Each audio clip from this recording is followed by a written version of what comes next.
Welcome to Bible by the Fire in DAYZ, where we study the Bible by a fire in DAYZ. This channel is out of control. We play survival games Monday through Saturday, but Sunday we set aside for this Bible study. And today's study is all about living in the now. And if you want to help send this video out so more people can hear this good news, put Living Now in the comments, or LN in the comments. Just by making a comment, it sends the video out farther. So thank you for that. One of my daughters, when she was really young, Brooklyn, you know her, she's a big part of this channel. She had a hard time articulating things in the past when she was real little, just learning to talk and walk and all that, that beautiful age. And she had a pet bunny. And sadly, as bunnies do, eventually this pet bunny died. And it stayed with her. And, she got over it. She was having fun. She was living life. But whenever we would introduce her to someone, or we would talk to an old friend, I'd say, "Oh yeah, this is my daughter Brooklyn," or "You remember Brooklyn," or something like that. And they'd say, "Oh, hi Brooklyn, how are you doing?" Now the bunny had died 3 or 4 months ago, but she had this stage where once someone would say, "Hi Brooklyn, how are you doing?" she'd just look at them, take a deep breath and go, "Yesterday, my bunny died." Now her bunny didn't die yesterday. Her bunny died like 4 months ago, and she was a happy kid. She just was a little awkward, didn't know what to say, so she'd say, "Yesterday, my bunny died."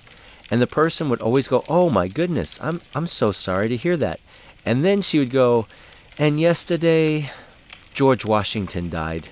Because she learned about George Washington in school, and she didn't know how to say last week or last month. Anything in the past in her mind was articulated by saying yesterday. Yesterday, my bunny died. Yesterday, George Washington died. That's what she learned in school. That was her experience with her bunny. And it was all so much yesterday. It was fresh. It was hanging with her. And as human beings, we're not meant to hang on to the past like that. I know that's a cute story, but we know what it's like to hold on to a hurt or a regret, or something we wish we could do over, or something that makes us angry, or a failure we had, or shame that we carry with us that happened months ago, years ago, decades ago, but in our mind it feels like yesterday. Yesterday my bunny died. Yesterday George Washington died. Yesterday I had this failed marriage. Yesterday I had this falling out with my children. Yesterday I fell off the wagon. Yesterday this, yesterday that. When we know that in Christ we're to let the yesterdays go, the shame of the past go, the regrets of the past go, and let them drift away in our past. That's why it's hard to remember things from a while ago. That's why we don't remember every single thing that has ever happened to us, but we have selective memory. We're not meant to live in the past. We only remember a few things over the last decade. Over the course of our childhood, we hang with those core memories, but most of it gets forgotten because we're not meant to live in the past. And we don't know the future. Why? We're not meant to live in the future. We're supposed to live in the now. Live and soak in the abundance of life right now. So take that deep breath and let yesterday go. Let it sail down the river.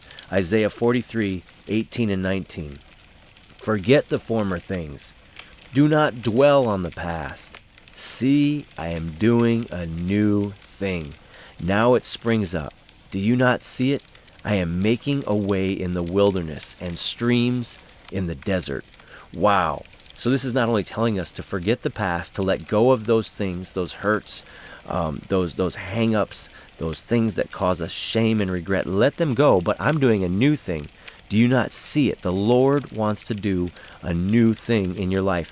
Making a way in the wilderness, that's not possible. Making a stream in the desert, that's not possible.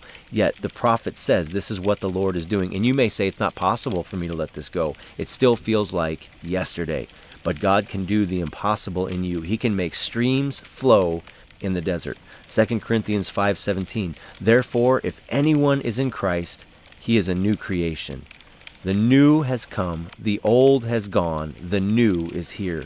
Live in the now. Let God do a work in your life now. You can be a new creation, transformed today. So take that deep breath, offer it up to the Lord, give him your past and say, "Lord, I want to live in the now. Jesus, I want to live in your abundance of life today. Take my past somehow in your greatness and turn and use it for good. Even the mistakes, even the hardships and the pain, take it and use it. Philippians 3:13 and 14, forgetting what lies behind, reaching forward to what lies ahead. I press on towards the goal for the prize of the upward call of God in Christ Jesus. And Psalms 103:12 says, as far as the east is from the west, he has removed my transgressions from me. As far as the east is from the west, eternally one direction to eternally the other direction. Your past can be left in the past, and you have a bright future. Revelation chapter 21 says, he will wipe every tear from their eye. There will be no more grief, no more death, no more sorrow, no more pain, no more sickness,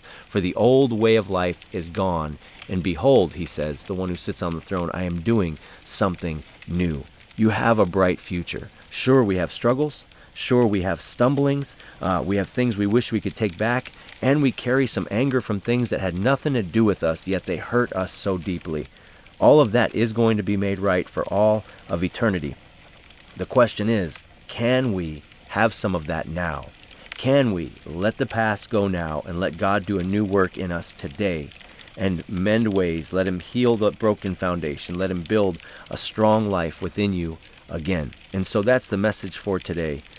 Let those yesterdays become last weeks, become last months, become years ago. Someone who would hurt me deeply. I thought I'd never be able to forgive them. Life-changing, backstabbing, I would say. I thought I'd never be able to let it go. And I'm going to see them in 2 days from the airing of this, and I'm going to greet him with a bro hug, a handshake and a bro hug. And how you doing? And we're going to carry on. We're going to joke all the way through this conference that I'm going to be at with him. So God can do new things. I thought I could never forgive the guy. And I'm someone who talks about this stuff all the time. It was the deepest hurt, betrayal in my life. And I'm going to see him on Monday. And it's going to be great. I look forward to it. It's going to be great because God's done a new work in my life. It took a couple years, mind you.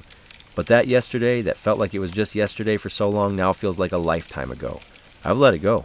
I'm at peace with it. And I want to encourage you to let it go. Let God have that healing work in your life. Forget the former things. Let them float down the river and reach for the prize, the goal that lies ahead in Christ Jesus.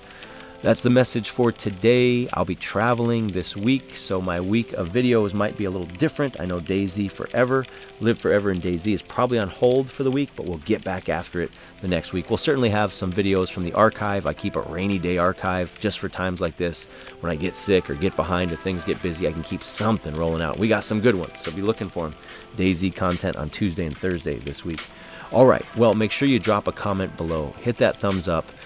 Post it on your social media. It's awesome if you'll do that. Get this word out to encourage others. This is a very applicable message for a lot of folks, and I hope it's a blessing to you. So until next time, keep carrying the fire.